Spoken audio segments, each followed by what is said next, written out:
विद्विषावहै। ओम शांति शांति शांति। ओम नमो भगवते वैवस्वताय मृत्यवे ब्रह्म विद्या आचार्याय नचिकेतसे च।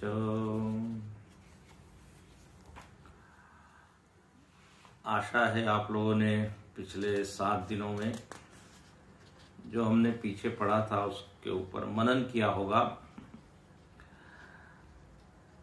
जो ब्रेक्स आते हैं उसमें आप लोग पीछे जाकर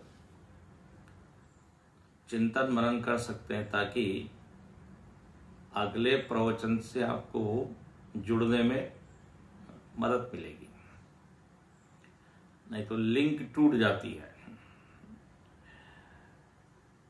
तो हम लोग 8वें मंत्र पर चिंतन कर रहे थे, इसको हम पढ़ेंगे। न नरेण अवरेण प्रोक्त, ये जो मंत्र है। न नरेणावरेण प्रोक्त एष सुविज्ञेयो बहुधा चिन्त्यमानः।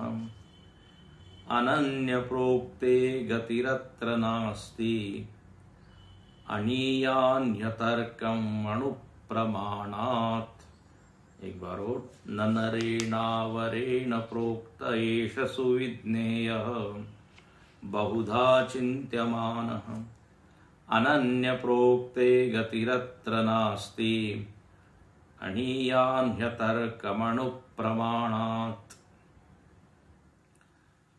7वें मंत्र में हम लोगों ने देखा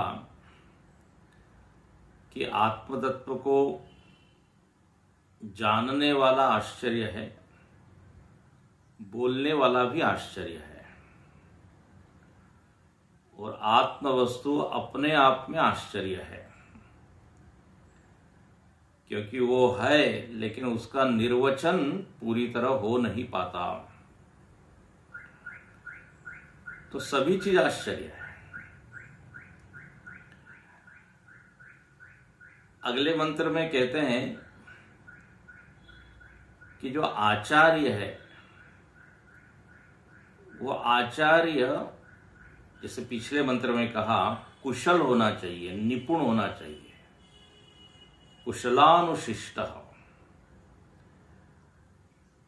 जो शिष्य है उसको कुशल आचार्य के द्वारा उपदेश किया जाना चाहिए। तो समझ लीजिए इसी के ऊपर अब ये 8वां मंत्र श्रुति बोल देती है।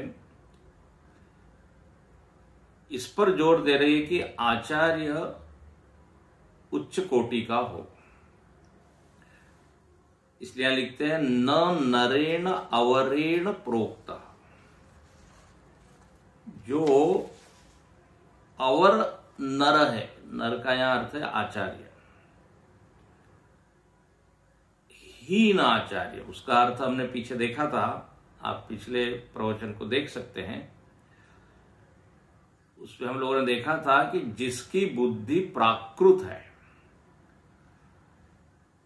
गढ़ी हुई नहीं है, अनगढ़ है,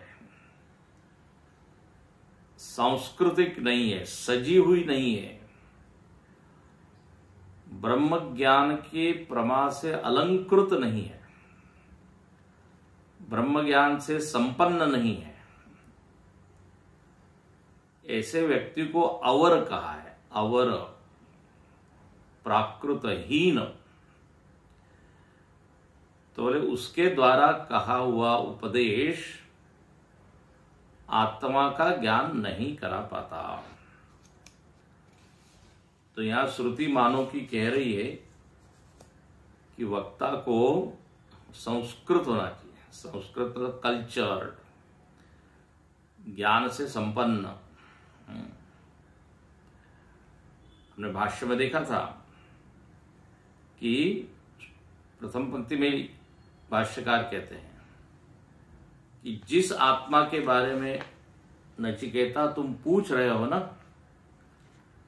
उस आत्मा का वर्णन ऐसे लोग नहीं कर सकते जिनकी बुद्धि प्राकृत है, बिल्कुल इसको कहते हैं सजी हुई नहीं है, स्थूल है। तो एषा आत्मा न सुविज्ञेय, अच्छी तरह से वो जाना नहीं जा सकता। अच्छा, और दूसरा कारण यहां पर यह भी है कि आत्मा को लेके अनेक मत है। यहां तक हम लोग पहुंच गए थे पिछली बार, बहुधा चिंत्यमान। आत्मा को लेके इतने मत है, विकल्प है,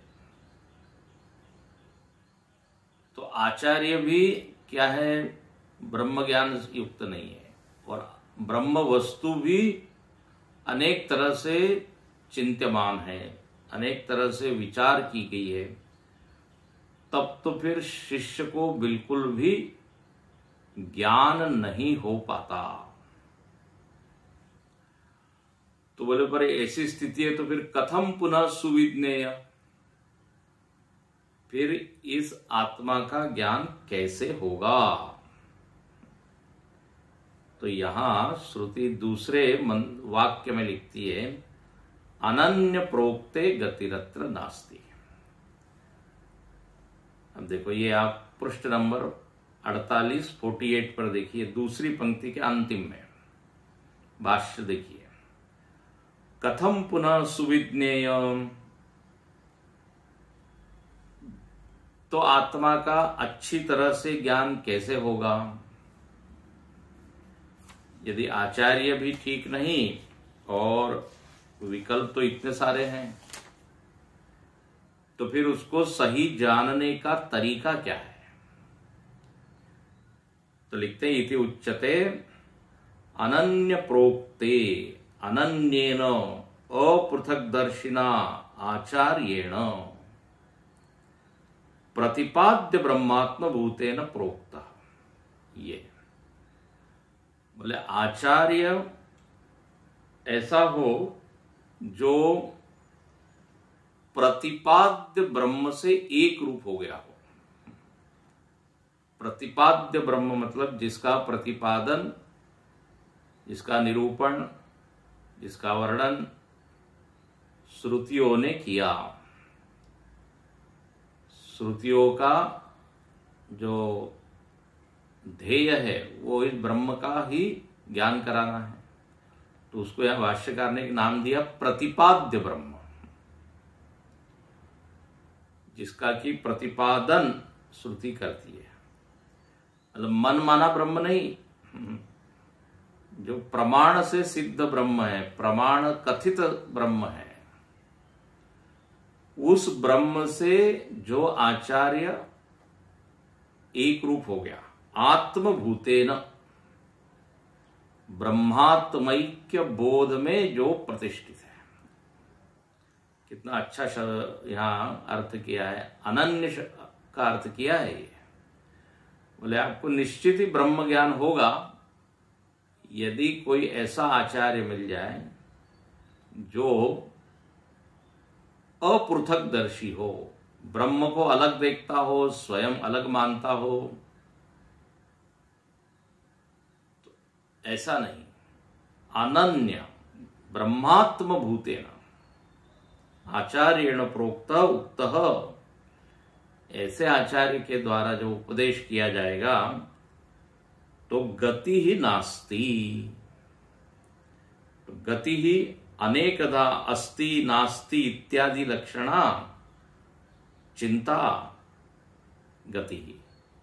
जो अनेक प्रकार के जो मत है कि आत्मा है नहीं है, पीछे हमने देखा, कोई कहता है आत्मा शून्य है, कोई कहता है कर्ता है, कोई कहता है भोक्ता है।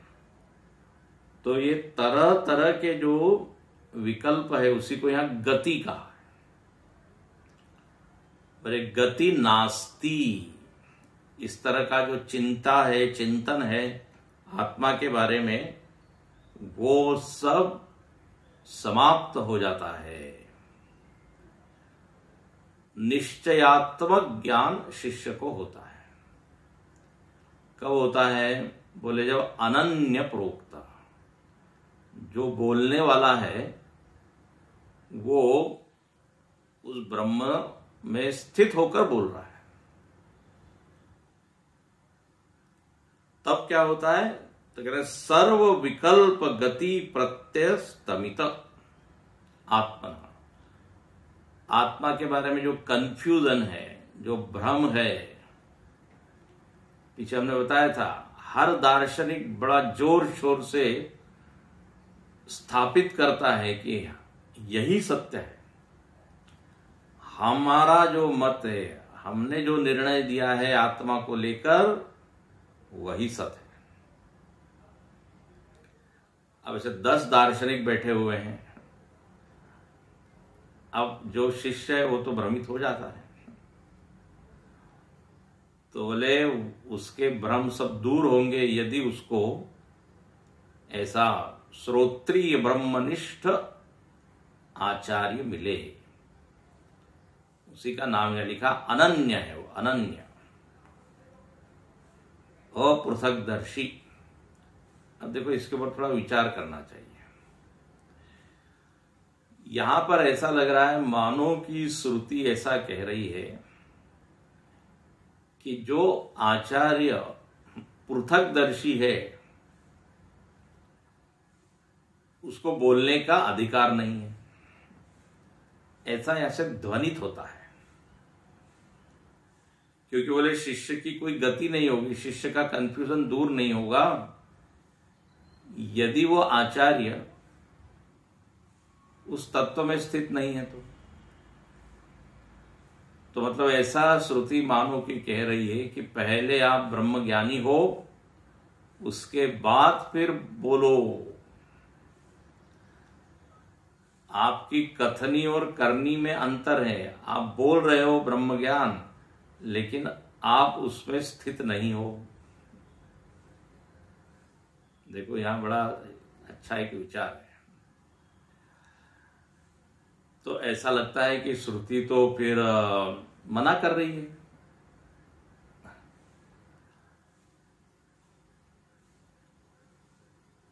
तो क्या किया जाए? अच्छा, दूसरी श्रुतियां क्या कहती है? स्वाध्याय प्रवचनाभ्याम न प्रमदितव्यम। बोले साधक को प्रवचन करना चाहिए, उसमें प्रमाद न हो। अब देखिए ध्यान से सुनना, साधक वो है जो अभी ब्रह्मात्म भाव में स्थित नहीं है। उसके लिए श्रुति क्या आदेश देती है कि उसको प्रवचन करना चाहिए। अच्छा, और यहां पे क्या समझ में आ रहा है? बोले नहीं करना चाहिए, क्योंकि शिष्य को ज्ञान होगा नहीं। जब तक आप अनन्य न हो मत बोले, न बोले। तो 2 हो गए ना। तो देखिए बात ऐसी है, साधक के लिए प्रवचन की मनाही नहीं है। भले ही वो अभी अभेददर्शी नहीं है, ब्रह्मात्म भाव में स्थित नहीं है, लेकिन उसको बोलना चाहिए। क्योंकि बोलना भी एक साधना है। प्रवचन मनन है साधक के लिए, और बिल्कुल उसको करने के लिए कहा गया है। जरूर वो करे। ये जब शबरी को भगवान ने 9धा भक्ति बताई, तो उसमें चौथी भक्ति बताइए, चौथी भक्ति मम गुण गन करई कपट तजी गान। बोले साधक ने जो भी सुना है, भले ही उसको पूरी तरह अभी ज्ञान हुआ नहीं है ब्रह्म ज्ञान, लेकिन फिर भी वो क्या करे? करई कपट तजी गान। गान करे मतलब उसको व्यक्त करे, उसको शेयर करे, उसको बोले। तो बोले बोलने से लाभ होगा? बोले बिल्कुल लाभ होगा। स्वयं का भी लाभ होगा और जो श्रोता है उनको भी लाभ होगा, होता है।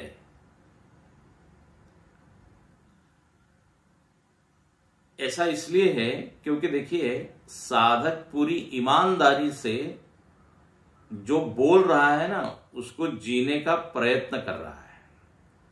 जो बोल रहा है उसके प्रति उसकी पूरी निष्ठा है, उसके प्रति विश्वास है,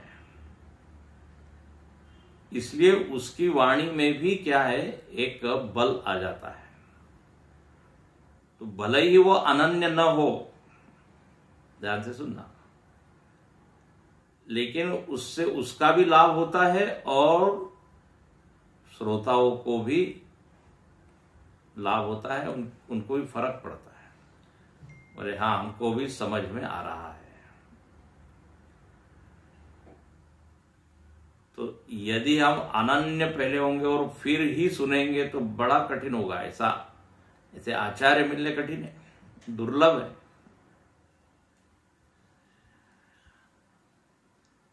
तो ये भले ही अंतर है कथनी और करनी में, जो बोल रहा है अभी वहां स्थित नहीं है, लेकिन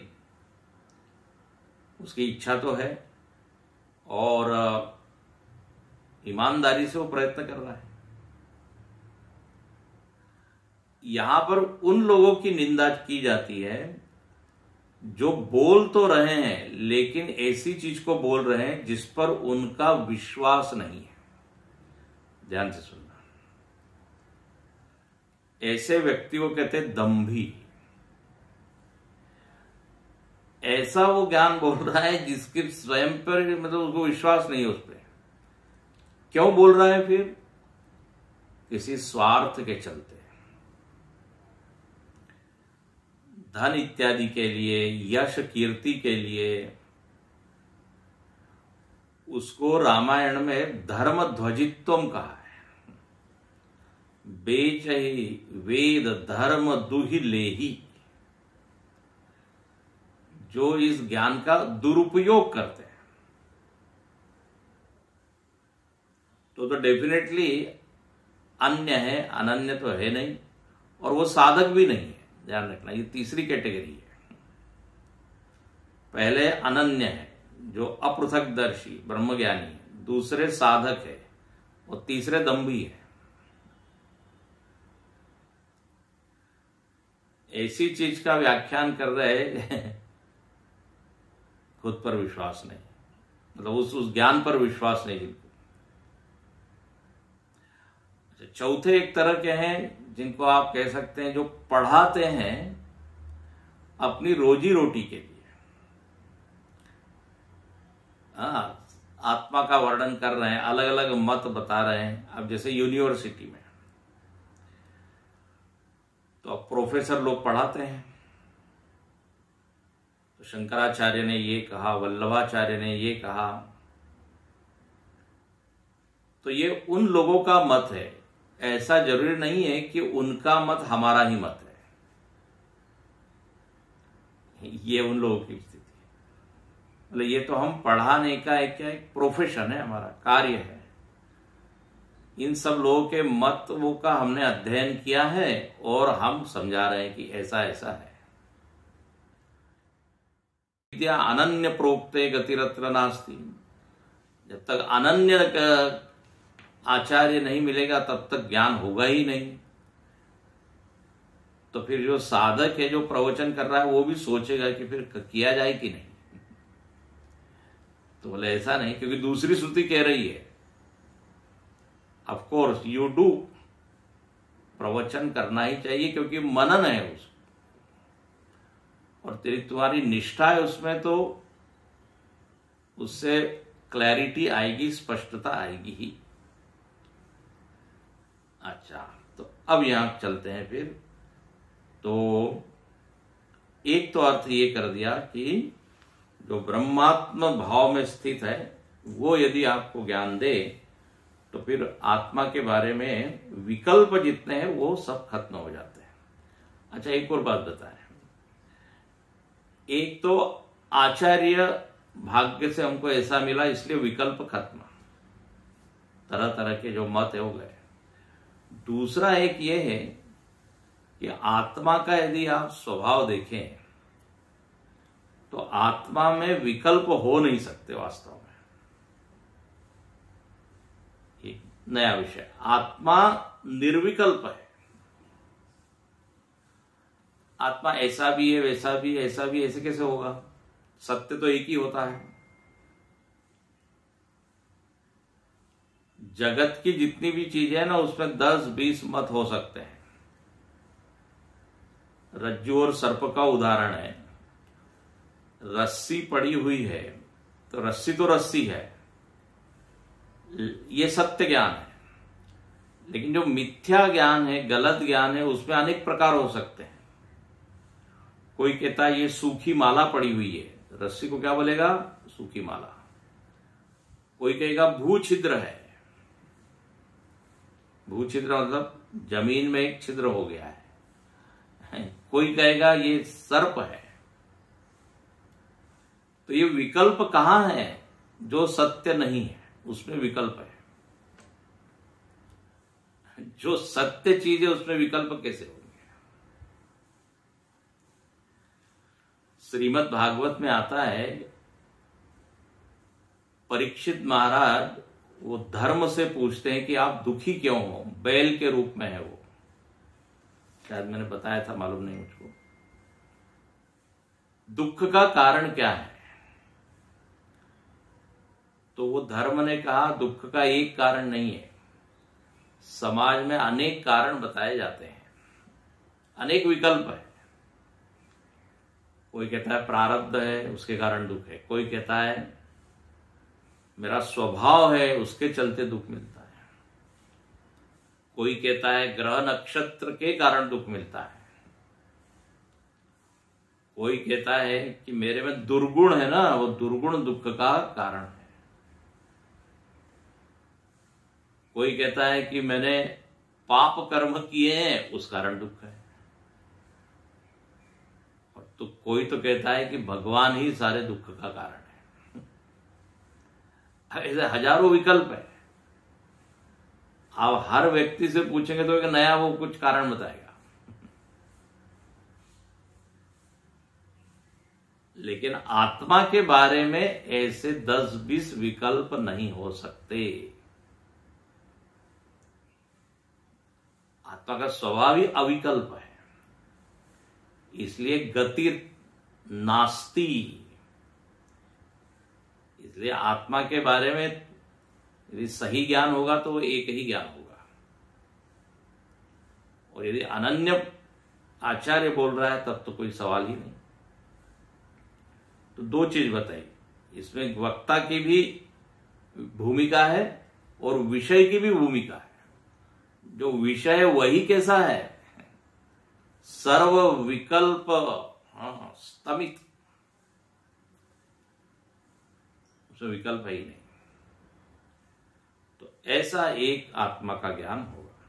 तो अब ये तो एक हुआ एक अर्थ। अब यहां पर भाष्यकार ने 3 और अर्थ बताए हैं गति शब्द के। अब प्रायः आप देखते हैं कि शंकराचार्य जी ऐसे 3-4 अर्थ नहीं बताते हैं, और ऐसा ही होना चाहिए, एक अर्थ ही होना चाहिए, तभी निश्चयात्मक ज्ञान होता है। लेकिन यहां पे बड़ा अच्छा है, वो अर्थ एकदम लॉजिकल है। बोले यहां लिखते हैं अनन्य प्रोक्ते गतिरत्र नास्ति। हाँ, जो ब्रह्म से एक रूप हो गया है वो जब बोलता है तो गति नहीं होती। तो एक गति का तो अर्थ अभी हमने देख लिया कि उसके मन में आत्मा को लेके कोई भ्रम नहीं होता। अब आगे अर्थ बताते हैं, गति के 3 अर्थ बताए हैं।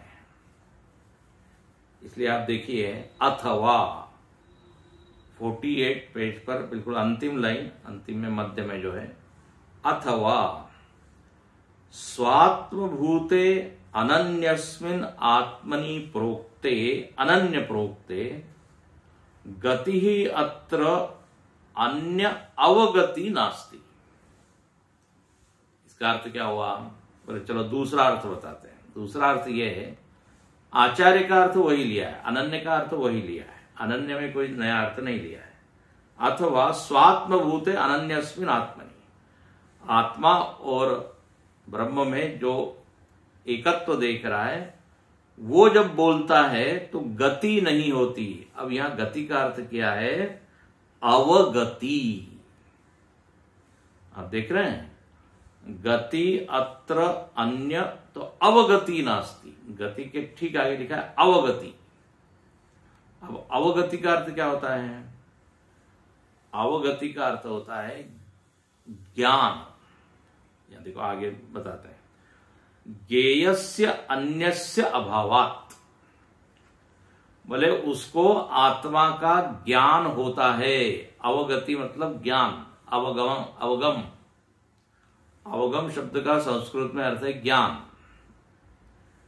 तो जब ब्रह्मात्म ज्ञान में प्रतिष्ठित आचार्य बोलेगा तो शिष्य को ज्ञान होता है, इसके अलावा कुछ नहीं होता।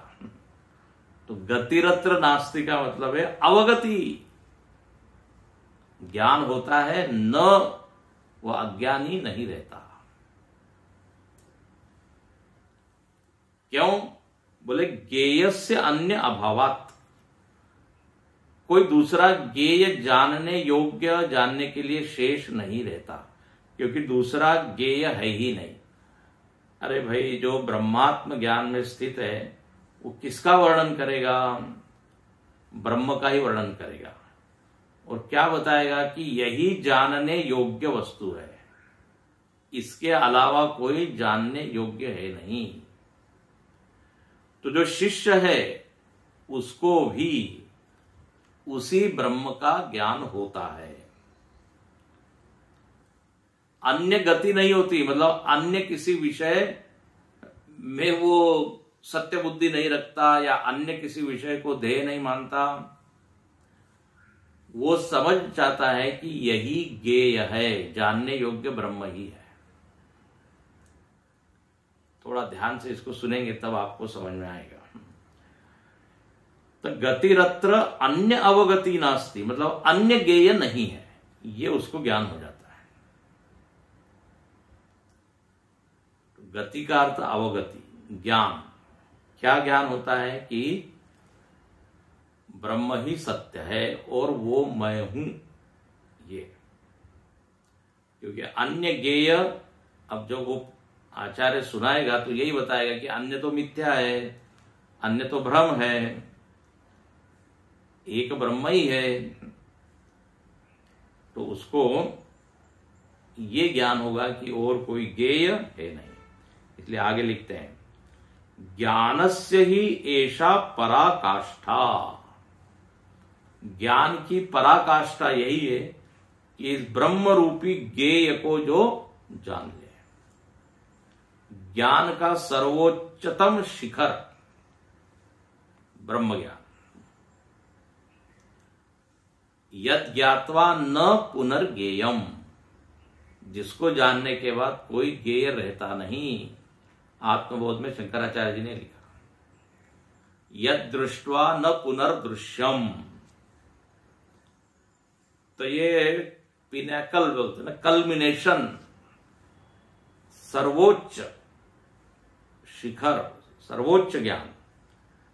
तो ये पराकाष्ठा है, ज्ञान की पराकाष्ठा। लोग बोलते हैं ना, क्या अन्याय की पराकाष्ठा हो गई है, अत्याचार की पराकाष्ठा हो गई। मतलब इससे और अधिक क्या अत्याचार करेगा, क्या अन्याय करेगा।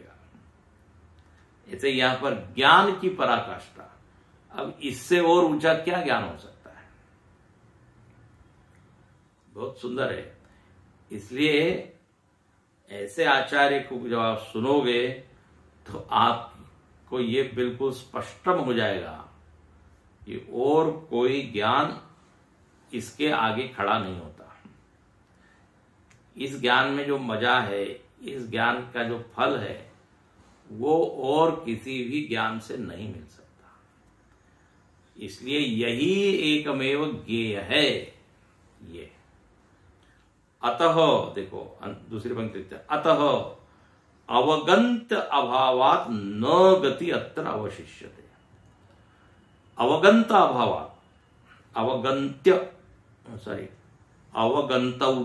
अवगंतव्य मतलब ज्ञातव्य, जानने योग्य जानने योग्य किसी विषय का अस्तित्व ही नहीं है, अभाव ही नहीं है ब्रह्म के अलावा, और कोई जानने योग्य वस्तु ही नहीं है। तो अब उसकी गति कहां होगी? ब्रह्म में ही तो होगी। फिर ब्रह्म का ही उसको फिर ज्ञान होगा। तो ये दूसरा अर्थ किया गति का। पहला अर्थ क्या किया कि आत्मा को लेके जो अलग अलग विकल्प है वो खत्म होंगे, ये पहला अर्थ किया। दूसरा अर्थ, ज्ञेय का अभाव वो देखेगा, जानने योग्य केवल है तो ये, इस तरह से उसको ब्रह्म का ज्ञान होगा। अच्छा, तीसरा यहां लिखते हैं कि गति नास्ति। गति नास्ति मतलब क्या है? गति का अर्थ तो बोले संसार गति वा अत्र नास्ति, ये तीसरा अर्थ है। वा मतलब अथवा। तीसरा अर्थ यह है कि अनन्य आचार्य के मुख से जब वो सुनेगा तो फिर उसकी क्या है? संसार में गति नहीं होगी। वाह, ये बहुत बढ़िया है। संसार में उसका गमन फिर नहीं होगा। क्यों नहीं होगा? क्योंकि संसार गति वा अत्र नास्ति अनन्य आत्मनि प्रोक्ते, जो अनन्य है उसके द्वारा जब बताया जाएगा तो क्या बताया जाएगा? कि तुम ही ब्रह्म हो। और यहां बड़ा अच्छा लिखते हैं, संसार में उसकी गति नहीं होगी, न आंतर्यकत्वात् तद विज्ञान फलस्य मोक्षस्य। मतलब ये कि अब उसके जीवन में और कोई अंतराय, अंतराय का मतलब है बाधा। ध्यान से इसको जरा पकड़िएगा। अंतराय मतलब विघ्न। बोले जब अनन्य आचार्य है वो जब ब्रह्म का ज्ञान देगा तो शिष्य को यह स्पष्ट होगा कि मोक्ष की प्राप्ति में और कोई बाधा नहीं है। उसको ज्ञान क्या होगा? यही आत्म तत्व ही ब्रह्म है और वो मुक्त है। मुझको अब कहीं जाना नहीं है और कुछ प्राप्त नहीं करना है, अन्य लोक लोकांतर, मतलब मोक्ष में और मुझ में अभी कोई बाधा नहीं बची है। बहुत बढ़िया अर्थ है।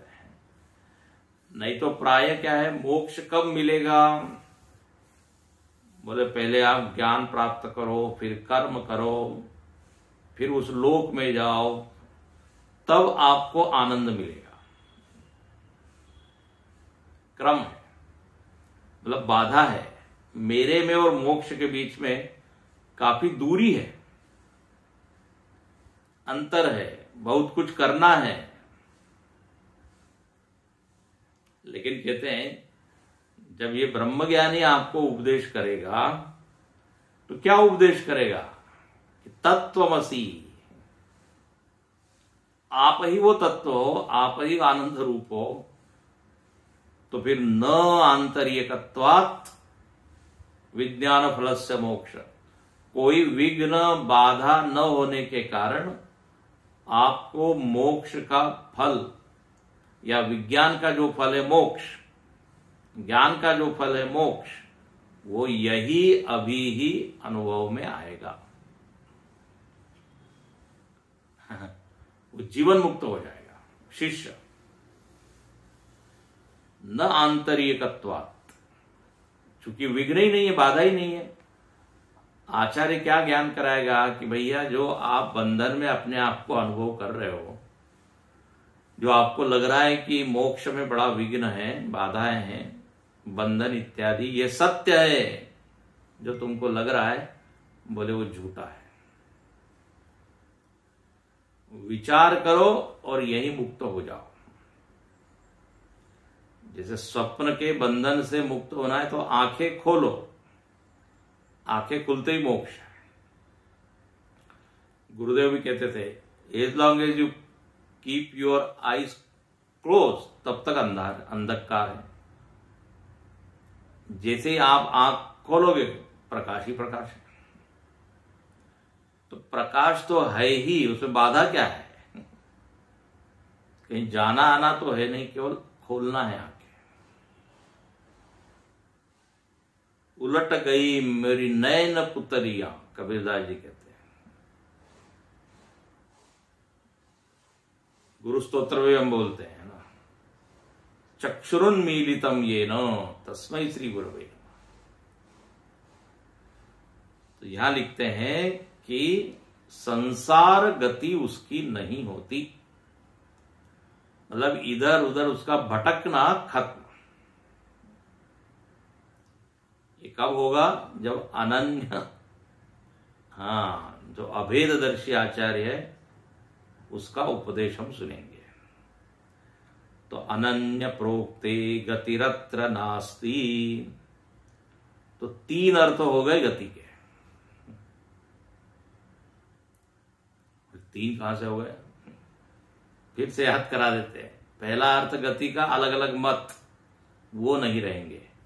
दूसरा अर्थ गति का जानने योग्य विषय नहीं रहा, ये उसको समझ में आ जाता है, ज्ञेय का अभाव हो जाता है। तीसरा, संसार में उसका गमन नहीं होता, पुनरागमन। सर्गेपि नोपजायन्ते प्रलयेन व्यथन्ति च, फिर जब सृष्टि होती है तो फिर उसका जन्म होता है, बोले ये नहीं होता। हो गया? नहीं तो किसी ने कहा कि मुझको ब्रह्म ज्ञान तो हो गया, आप बताइए मेरा अगला जन्म कहां होगा, ये बताइए। ब्रह्म ज्ञानी तो हो गया है। इसका मतलब ब्रह्म ज्ञान हुआ नहीं है, अभी ब्रह्म ज्ञान है। अभी ये लगता है कि संसार में फिर जन्म होगा, इट मीन्स आत्मविज्ञान हुआ ही नहीं है। तो यहां लिखते हैं आत्मविज्ञान फलस्य मोक्षस्य, उस आत्मविज्ञान का फल जो मोक्ष है वह उसको मिल जाता है। तो संसार में गति नहीं होती। तो ये तीसरा अर्थ हुआ। और चौथा अर्थ कहते हैं अथवा प्रोच्यमान ब्रह्मात्म भूतेन आचार्येण प्रोक्त आत्मनि अगति। आप देखो, अगति अनवबोध अपरिज्ञानम अत्र नास्ति। अभी चौथा अर्थ किया। क्या कहते हैं भाष्यकार? कि प्रोच्यमान ब्रह्मात्म भूत, जो ब्रह्मात्मैक्य बोध जो बताया जाएगा आगे, या जिस बोध में यह आचार्य स्थित है, वो जब ये ज्ञान देगा ब्रह्म ज्ञान का, तो क्या होगा? गतिरत्र नास्ति, गति नहीं होगी। मतलब क्या? तो यहां गति का अर्थ किया है अगति। अरे वाह, अगति नहीं होगी। बोले अगति मतलब क्या? आप तो बिल्कुल उल्टा ही कर रहे हैं अर्थ। यहां लिखा हुआ है गतिरत्र नास्ति, और गति का अर्थ आप अगति कर रहे हैं। तो अगति मतलब भाष्यकार यहां बताते हैं अनवबोध अपरिज्ञान। बहुत सुंदर। बोले जब ब्रह्मज्ञानी आपको उपदेश करेगा तो आपकी गति नहीं होगी, मतलब अनवबोध नहीं होगा। बोध का मतलब होता है ज्ञान, अवबोध का मतलब भी ज्ञान, अनवबोध का अर्थ होता है अज्ञान। ये जबरदस्त अर्थ है। बोले किसी ब्रह्मज्ञानी का उपदेश यदि सुनेगा शिष्य, और ध्यान से सुनेगा, पूरे जिज्ञासा एकाग्रता से सुनेगा, तो वो अज्ञानी रहेगा ही नहीं। श्रुति कह रही है, भाष्यकार कह रहे हैं अनवबोध अपरिज्ञानम अत्र नास्ति। उसकी गति नहीं होती का मतलब है कि उसको अज्ञान नहीं रहेगा। तो यहां गति का अर्थ क्या है? अनवबोध, अज्ञान, मतलब ज्ञान होकर ही रहेगा। कितना बढ़िया यहां पर ये वाक्य है। हम लोगों को खुश होना चाहिए। अन्य श्रुति भी आती है कि अस्य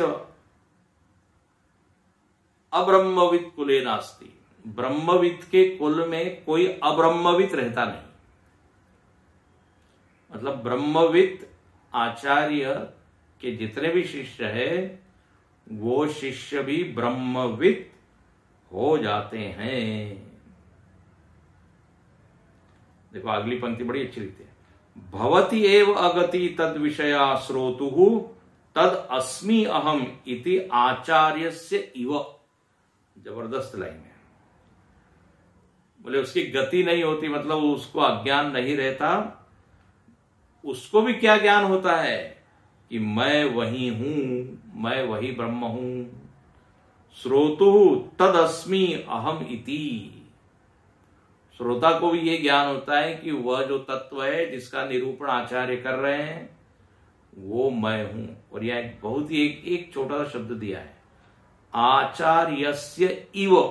यदि आप देख पा रहे हो तो आचार्यस्य इव इत्यर्थ, मतलब जैसा आचार्य को ज्ञान है, जिस स्थिति में आचार्य पहुंच गया है, श्रोता भी उस स्थिति में पहुंच जाएगा। वो अज्ञानी बेचारा नहीं रह सकता।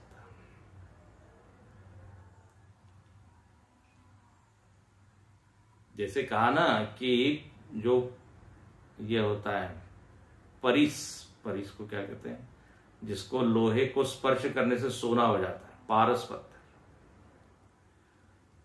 तो कहते हैं कि जो पारस पत्थर है, किसी ने तुलना की गुरु की कि गुरु पारस के पत्थर के जैसे। वो क्या कर देता है, बोले शिष्य को, जैसे वो लोहे को क्या बना देता है, सोना, ऐसे ही शिष्य को बहुत बड़ा वो व्यक्ति बना देता है, पारस की तरह है। लेकिन संतों ने कहा कि ये उपमा ठीक नहीं है। पारस जो है वो लोहे को सोना बना सकता है, लेकिन अन्य पारस नहीं बना सकता। न साहे उपमा लोह परिसाची, मराठी में एक अभंग है। सद्गुरु के जैसा कोई नहीं। जितनी भी उपमाएं दी जाती है वो उपमाएं कम पड़ जाती है। बोले पारस लोहे को तो सोना बना देगा, लेकिन दूसरा पारस नहीं बनाता। लेकिन यहां ब्रह्मज्ञानी आचार्य शिष्य को भी ब्रह्मज्ञानी बना देता है। अब बताइए, अपने जैसा। तपोवन जी महाराज ब्रह्मज्ञानी है तो गुरुदेव भी ब्रह्मज्ञानी है। गोविंद पादाचार्य जी उस ब्रह्मात्म भाव में स्थित थे, शंकराचार्य भी उसी भाव।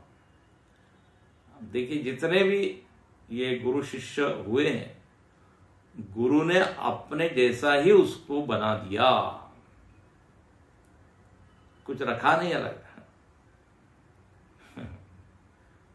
तो यहां लिखते हैं कि आचार्यस्य इव तदस्मि। तो ये गति का चौथा अर्थ हुआ कि उसको अज्ञान अब रहता नहीं। इतना बड़ा गुरु मिलने के बाद यदि अज्ञानी बना रहे तो फिर अब क्या कहा जाए, शिष्य की कमी रहेगी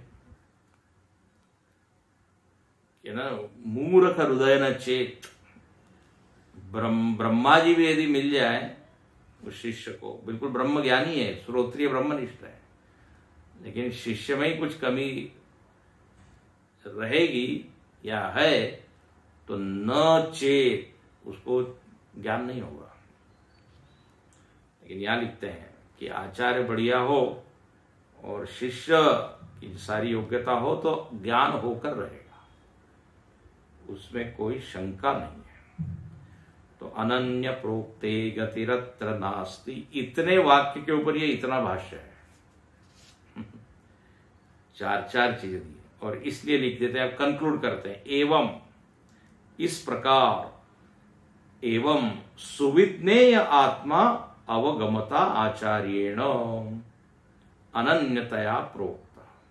बोले इस तरह से आत्मा सुविज्ञेय है। सुविज्ञेय मतलब अच्छी तरह से जानी जाती है, ऐसा नहीं है कि आत्मा दुर्विज्ञ ही रहेगा। यदि अनन्य आचार्य मिल जाए तो फिर अवगम हो जाता है, नहीं तो आज तक किसी को ज्ञान होता ही नहीं है। तो अवगमता आचार्येण, अवगमवता आचार्येण, ऐसे आचार्य के द्वारा बोला गया जो स्वयं जानता है, जो स्वयं उसमें स्थित है। इस तरह यहां पर ये हो गया। अच्छा, और अब अंतिम वाक्य श्रुति का बचा है, उसके ऊपर भाष्य, वो हम कल देखेंगे। अनन्य प्रोक्ते गतिरत्र नास्ति अणीयान यतर्कम अणु प्रमाणात। इसके ऊपर बोलते हैं कि ये आत्मा जो है ना बहुत सूक्ष्म है।